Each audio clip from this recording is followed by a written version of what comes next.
Get out of my way. Good luck, other people.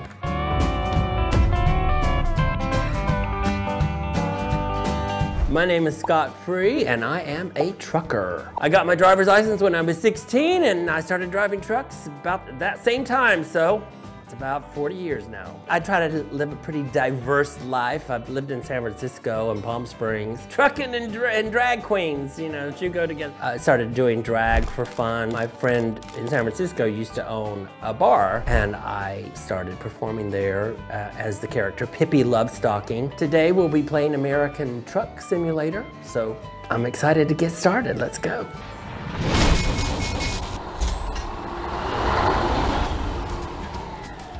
First things first, let's get a name for my profile. How about Pippi, my drag name? Pippi Transport.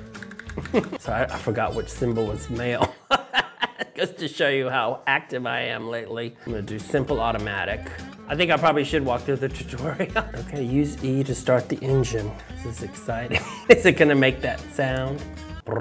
Now, ooh, I wanna use my foot. Yeah. Who's that honking at me? Is there somebody behind me? They're getting mad. Ooh, ooh, ooh, ooh. I wonder if that's an accident. Maybe that truck is going to move. Let's see what it does after these cars go by.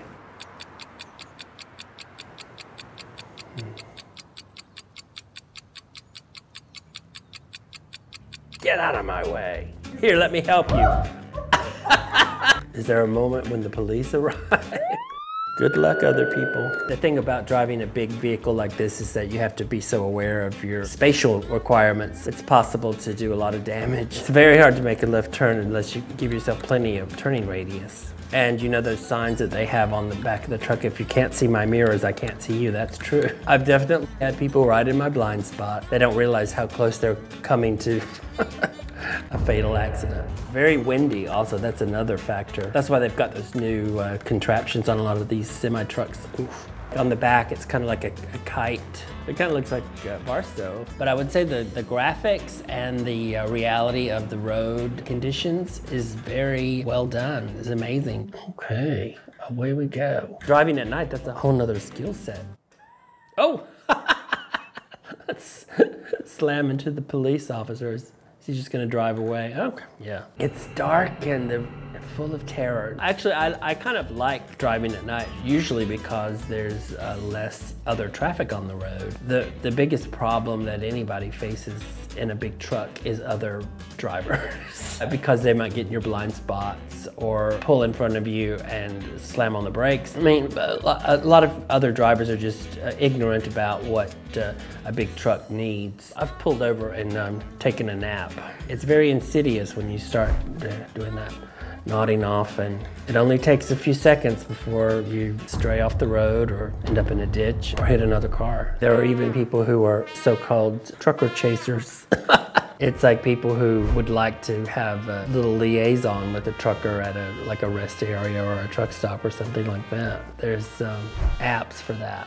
Well, if you're driving a semi-truck or something like that, I mean, you have a sleeper area, so you can have company in there with you if you are so inclined. In the old days, in the 70s, they used to have these people that were referred to as lot lizards, were basically sex workers who hung out at the truck stops and provided their services to the guys that would pull in for their fill up.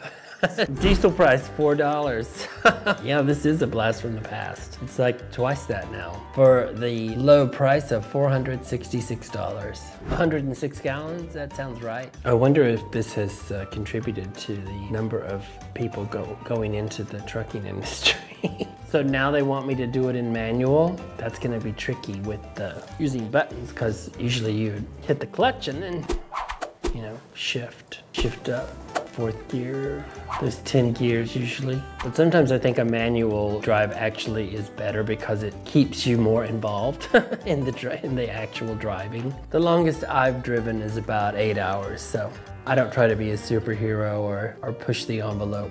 If I were to give it a score with 10 being the most accurate, I would give it a 7. And it's amazing how much cheaper the gas was when this game was made. But I would say the graphics and the reality of the road conditions is very well done. It's amazing that it was over 10 years ago.